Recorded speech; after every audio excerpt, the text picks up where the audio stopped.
माझ्या प्रियांनो, असे आहात, छान आहात ना, आनंदात आहात ना?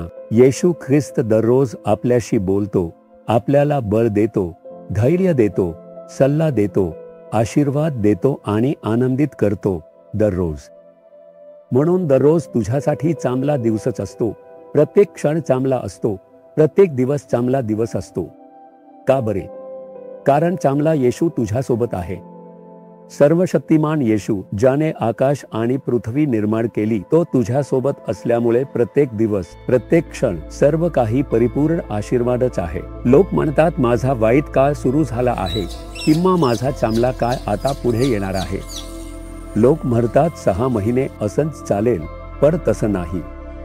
आज प्रभू येशू तुमच्याशी बोलत आहेत, म्हणून धैर्याने आणि आनंदाने राहा. तुम्ही या हस्तरेषा, पत्रिका किंवा इतर राशी भविष्य पाहून स्वतःला फसवू नका. हे सगळं सर्वसाधारणपणे लिहिले असते आणि त्यावर विश्वास ठेवून अनेक लोक राहतात. मग ते म्हणतात हे कुणाला तरी घडेल, मला नाही, असं म्हणत दिवस घालवतात. पण आकाश आणि पृथ्वी निर्माण करणारा परमेश्वर आपल्यासोबत असेल तर तोच आशीर्वाद खरा आणि तोच सर्वात महत्त्वाचा आहे. म्हणून तुम्ही परमेश्वर काय सांगतोय ते लक्षात घ्या आणि त्यानुसार तुमचे जीवन समर्पित करा. आज तुमच्या आयुष्यात चमत्कार घडेल. आजपासून तुम्ही बदल पाहाल.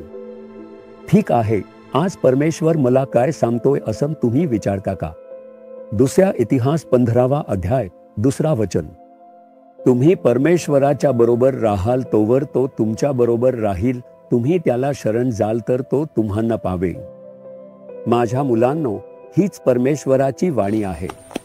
पवित्र आत्म्याद्वारे हे वचन लोकांना सांगितले जाते, तुम्हाला सांगितले जाते. माझ्या मुलांनो, जर तुम्ही परमेश्वरासोबत राहिलात तर तोही तुमच्या सोबत राहील. मग जर तुम्ही त्याच्या सोबत नसाल तर तोही तुमच्या सोबत राहणार नाही. तुम्ही दूर गेला तर तोही दूर जाईल. काही ख्रिश्चनांना रविवार सकाळीच बायबल आठवते.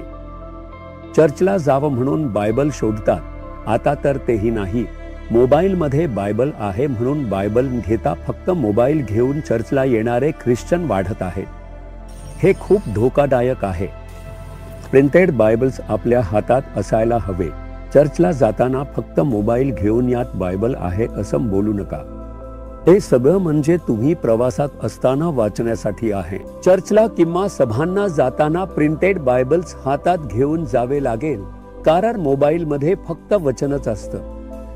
एका बाजूला बायबल आहे, दुसऱ्या बाजूला सगळ्या अशुद्ध गोष्टी, पाप आणि सैतानाच्या कृत्यांसाठीही तिथेच प्रवेश. फक्त एक स्विच दाबले की लगेच तिकडे जाता येते.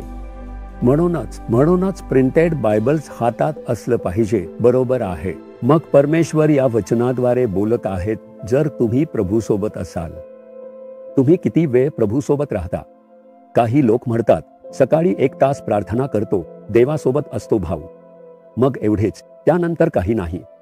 मग जर तुम्ही त्याला विसरलात तरी तो नेहमीच तुमच्या सोबत राहायला इच्छितो. तुम्ही जिथे जाता तिथे तो तुमच्या सोबत असेल. तो म्हणतो मी तुला कधीच सोडणार नाही. म्हणून तुम्ही येशू सोबत राहायला हवे. सकाळी उठून प्रार्थना करताना फक्त नाही तर कामावर जाताना, अभ्यासाला जाताना, दुकानात जाताना, घरकाम करताना त्याचा विचार, त्याची स्तुती, प्रार्थना करत जर तुम्ही ते करत राहिला तर त्याची उपस्थिती नेहमीच राहील. रविवारी 2 तास चर्चला जाऊन मोठे सेवाकार्य केल्यासारखे बऱ्याच लोकांना वाटतं. त्याच्यानंतर आपल्याला हवे तसे वागतात. मग त्या 2 तासांसाठी येशू आपल्यासोबत असतो. म्हणून तुम्ही प्रभू सोबत राहिलात तरच तो तुमच्या सोबत राहील. तुम्ही त्याला सोडलं तर तोही तुम्हाला सोडून जाईल. तुम्ही त्याला शोधाल तर तो तुम्हाला प्रकट होईल. मग येशू प्रकट होईल का? हो, तो प्रकट होईल. साधू सुंदर सिंग यांनी शोध घेतला आणि त्यांना तो प्रकट झाला. प्रभूचा शोध घेऊन, त्याला भेटून, त्याच्याकडून वचने मिळवलेली असंख्य लोक मला माहीत आहेत. मीही शोध घेतला. तहान लागल्यासारखा कित्येक दिवस उपवास करून तासन तास वाट पाहत शोध घेतला. म्हणूनच मला त्याचे दर्शन घेता आले, त्याचा आवाज ऐकता आला. तुम्हीही शोधा. फक्त वादविवाद करण्यात वेळ घालवू नका. स्वतःला समर्पित करा. तुमचा वेळ प्रभूला द्या. स्वतःला नम्र करून शोधा, तर तो नक्कीच तुम्हाला प्रकट होईल. तुम्ही त्याला पाहू शकता, त्याचा आवाज ऐकू शकता, हे सर्व तुमच्याच हातात आहे. तुम्ही पूर्ण मनाने तहान लागल्यासारखे शोधा. फक्त तेवढंच नाही, तर शुद्ध हृदय असलेले लोक धन्य आहेत, कारण ते देवाला पाहतील, असं येशू म्हणाले आहेत. जर तुम्ही खरंच शोधत राहिलात आणि प्रभू तुमच्या जवळ येईल, तेव्हा प्रभू लगेचच तुमचे हृदय पाहतील. तुझे हृदय शुद्ध आहे का? आतमध्ये राग आहे, चिडचिड आहे, द्वेष आहे, गर्व आहे, इच्छा आहे, दुसऱ्याबद्दल मत्सर आहे, दुसऱ्यांबद्दल निंदा आहे. इतके पाप मनात ठेवून जर शोधले, तर पवित्र देवाला कसे पाहता येईल? मग हृदय शुद्ध असले पाहिजे. मग प्रभूला सांगा, प्रभू मला शुद्ध हृदय दे. हृदय शुद्ध असेल तरच तुम्हाला पाहता येईल असं तुम्ही सांगितले आहे. पण मी स्वतःला कसे शुद्ध करू शकतो?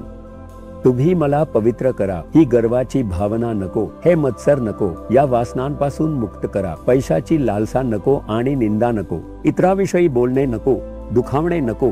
मला तुमच्यासारखे बदलून, पवित्र करून स्वतःला समर्पित करायला मदत करा. तोच तुम्हाला पवित्र करेल आणि तोच तुम्हाला प्रकट करेल. हेच प्रभूच्या अद्भुत कार्य आहे. समजले का तुम्हाला? मग काय सांगायचे? तुम्हाला पवित्र करणं हे त्याच्या हातातच आहे. त्यांना पाहणे हेही त्याच्या हातातच आहे. तुम्ही स्वतःला समर्पित करा, एवढेच. मग या दिवशी सांगा, प्रभू मी नेहमी तुझ्याजवळच राहायला हवे. दिवसाच्या 24 तासांमध्ये तू माझ्याजवळ असावे आणि मी तुझ्याजवळ असावे. आठवड्याचे 7ही दिवस तू माझ्याजवळच असावास. वर्षाचे 365 दिवस प्रभू तू माझ्याजवळ असावास आणि मी तुझ्याजवळ असावं, अशी इच्छा ठेवा, अशी आकांक्षा ठेवा. त्याला अडथळा काय आहे ते पहा. त्याला अडथळा म्हणून माणसे आहेत का? पाप आहे का? काय आहे? ते सगळं मला नकोय. तुझ्या आणि माझ्यामध्ये काहीही येऊ नये, मी मान्य करतो. मग तुम्ही त्याचं दर्शन घेऊ शकता, त्याच्याशी बोलू शकता. तो दररोज सुंदरपणे तुम्हाला आनंदी करेल. तो तुमच्या सोबत असेल तर बघा, कोणत्याही गोष्टीबद्दल चिंता, गरज, आजार, भविष्याबद्दल भीती किंवा गोंधळ काहीच राहणार नाही. तो आहे ना, तो तुमची काळजी घेईल. हीच खरी आनंदी ख्रिश्चन जीवनशैली आहे. यासाठी तुम्ही स्वतःला समर्पित करता का? येशू तुम्हाला प्रेम करतो म्हणून मी बोलतोय. मुला मुली, तू माझ्यासोबत राहशील का? मग मीही तुझ्यासोबत राहील. तू मला पूर्ण मनाने शोधशील का? तर मी स्वतःला तुला प्रकट करीन, असे प्रभू म्हणतो. तुम्ही म्हणता का, हो प्रभू मला खूप इच्छा आहे, मला तुमच्या सोबतच राहायचे आहे.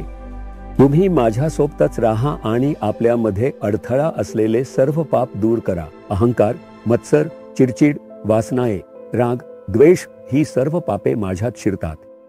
हे सगळे माझ्यापासून दूर करा. माझं शुद्धीकरण करा आणि माझ्यासोबत राहा. मी तुमच्या सोबत राहीन. मला तुमचा आवाज ऐकू यावा. मी कधीच तुमच्यापासून दूर जाऊ नये आणि तुम्ही मला कधीच सोडू नका. तुम्ही माझ्यासोबत असले पुरेसे आहे. मी सर्व काही देण्यास तयार आहे. येशूच्या पवित्र नावाने आमेन, आमेन.